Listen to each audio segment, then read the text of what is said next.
Salut à tous, je suis Guillaume, avocat et enseignant en droit, fondateur de e-droit et de e-divorceamiable.fr, vos plateformes de services juridiques en ligne. Vous êtes parent, vous avez des enfants ou vous êtes vous-même enfant et vous vous demandez autorité parentale, qu'est-ce que cela signifie? Alors, bien évidemment, vous comprenez les contours, mais juridiquement, ce terme est encore un petit peu obscur pour vous. Je vais éclairer votre lanterne, c'est parti, générique.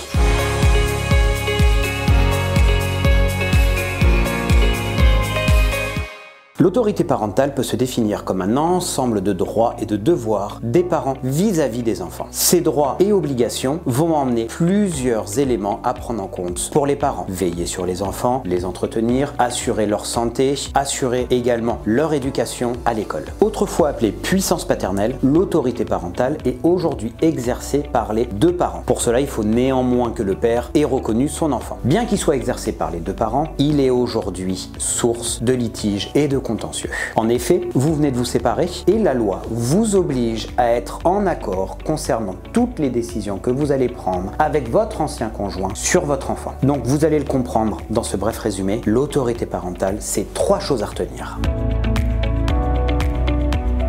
La première chose à retenir, c'est la protection de l'enfant. En tant que parent, vous devez protéger votre enfant. Cela implique des responsabilités et vous êtes le gardien de sa sécurité, de sa bonne moralité ainsi que de sa santé. La deuxième des choses à retenir, c'est que vous devez être gardien de l'entretien de votre enfant. Cela implique à la fois des conceptions de biens matériels et moraux. Vous devez ainsi le nourrir, l'héberger, prendre toutes les décisions médicales concernant votre enfant pour veiller à sa santé. C'est sur ce fondement de l'entretien de l'enfant que s'évalue la pension alimentaire. Je vous rappelle, on l'a déjà vu dans une précédente vidéo, que la pension alimentaire juridiquement s'appelle la contribution alimentaire à l'éducation et à l'entretien de l'enfant. Ainsi, c'est sur cette base-là que vous pourrez être condamné à payer à l'autre parent une pension alimentaire en cas de séparation. Mais en cas de séparation, vous restez bénéficiaire de l'autorité parentale. Petit rappel, pour cette pension alimentaire, elle s'évalue selon les ressources respectives des parents ainsi que de leurs charges.